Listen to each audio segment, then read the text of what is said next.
We often think of struggle as something to fix, avoid, or escape. But what if the friction in your marriage, the conflict at work, or the tension you feel scrolling through the news isn't a sign that something's wrong, but that something's evolving? Welcome to We Have a Spiritual Problem, a podcast where we confront the deeper questions beneath our personal struggles and collective crises. I am your host, Dr. Jeff Armstrong. I am not a theologian or a philosopher, or at least by training. I am a PhD exercise physiologist with an interest in the intersection of the physical and the spiritual. Today, I'm exploring the idea of spiritual evolution to what Pierre Teilhard de Chardin called the omega point.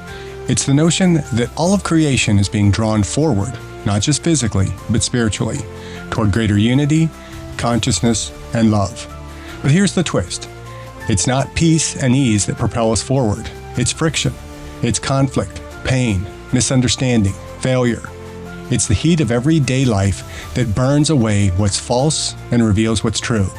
This episode is how the struggle itself, personal, relational, social, is the mechanism of our transformation. And if we learn to see it that way, everything changes. Let's start with something personal. Lately, I've noticed how easily I get frustrated at home. Small things, really. A tone, a forgotten task, a comment that hits wrong. My marriage, my parenting, even my working relationships are in a struggle. They bring out the best and, sadly, the worst in us. And when I'm tired or overextended, I find myself wanting to retreat, to defend, to correct, to control. This is a deeply personal topic for me. There are times when relationships feel on the verge of fracturing. But in those moments, I began asking, what if this tension isn't here to be resolved, but to evolve me? Because just like in physiology, adaptation happens only through stress. You don't grow stronger without overload. Bones grow stronger under load. Muscles adapt because they've been strained beyond their current capacity.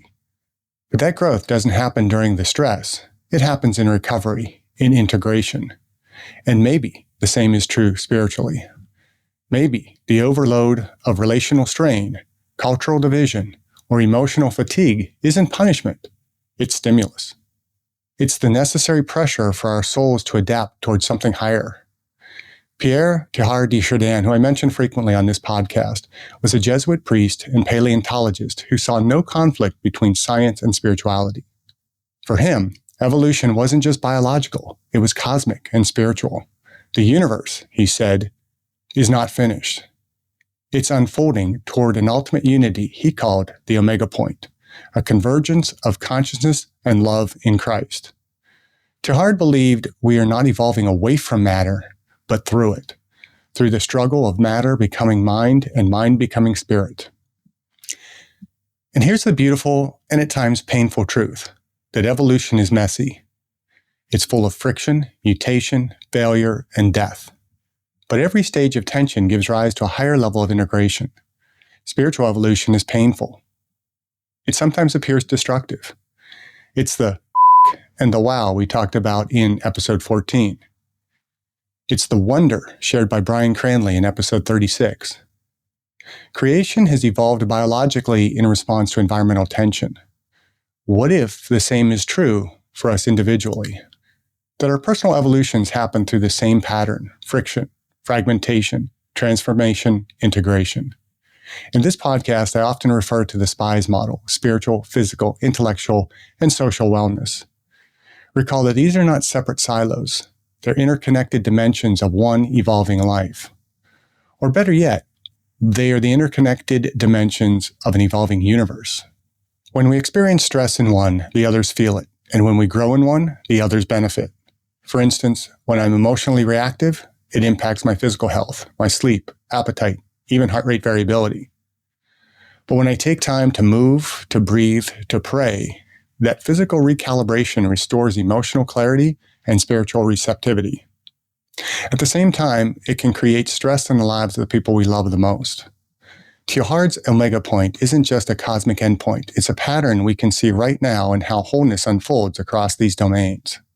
The spiritual isn't abstract. It's the organizing principle that seeks to integrate all the parts. In exercise physiology, we talk about the principle of overload. To stimulate adaptation, the body system must be stressed to a level greater than that to which it is accustomed. But there's also the principle of specificity. The system adapts in very specific ways to the stress it experiences. You get better at what you practice. Spiritually, the same thing holds. The workout you're given in life, whether it's patience in your marriage, humility in leadership, forgiveness in friendship, is the exact stress required for your soul's growth. If you resist it, you miss the adaptation. If you accept it, you evolve. And that's what brings me to Jesus' words in the Sermon on the Mount. If someone strikes you on the right cheek, turn the other also. If anyone forces you to go 1 mile, go with them 2. These are not calls to passive suffering. They're invitations to transcend reaction, to rise into a higher consciousness, to respond not from ego, but from love. They are spiritual overload principles, deliberate, conscious stress that produces growth toward divine likeness. Turning the other cheek isn't weakness, it's adaptation. It's how we evolve out of retaliation into compassion. It's easy to talk about love in theory. It's harder when the person you love most doesn't seem to hear you, or when a colleague misrepresents you, or when your child challenges everything you thought you knew about patience. But in those moments, I realized something. These relationships are my training ground. They reveal the limitations of my current capacity to love. They show where I am spiritually unconditioned. And just like in the gym, that's where the work is. In recent months, I've been in some difficult conversations with family, with colleagues, even within myself, about where I am not showing up as the person I want to be. And my first instinct is to defend or justify. But if I pause, if I let that feedback sit, the friction becomes formative. Teilhard might say this is how consciousness expands, through tension held with love.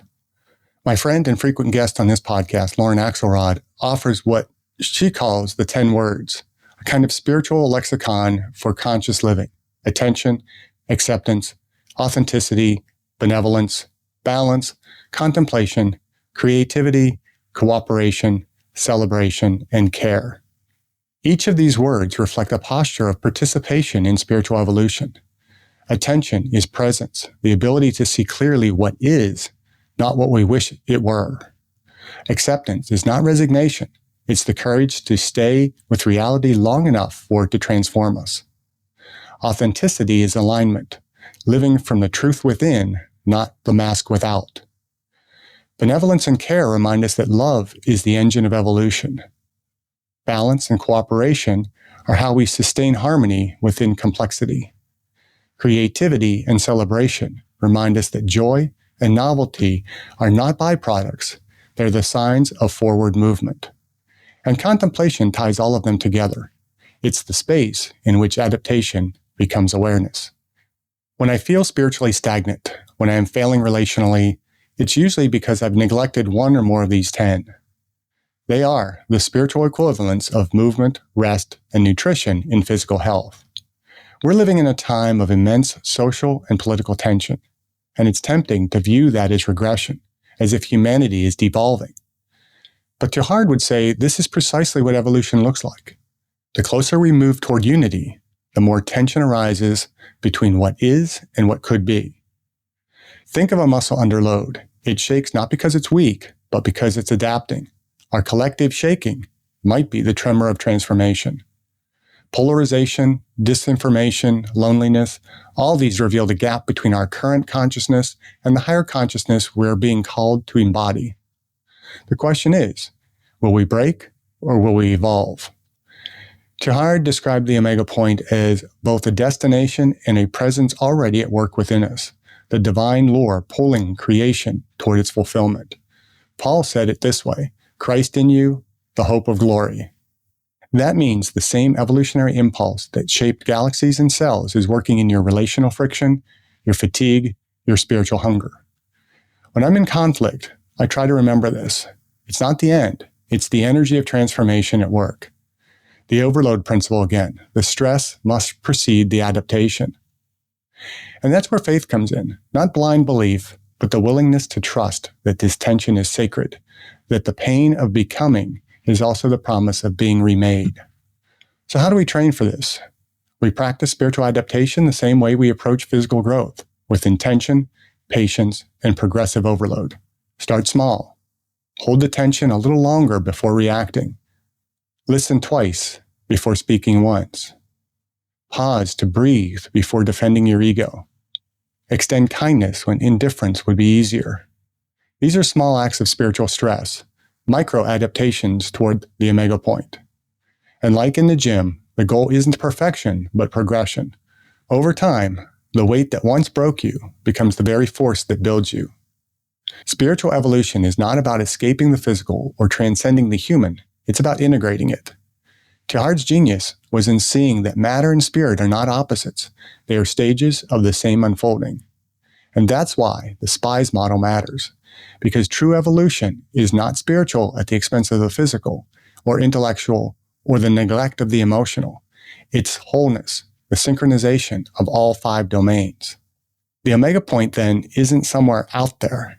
It's a direction of becoming that starts in here, in how I treat my spouse, in how I treat my family, how I respond to frustration, how I attend to my body, my emotions, my thoughts, and my relationships. Each small act of integration brings me, and perhaps us all, closer to that divine convergence.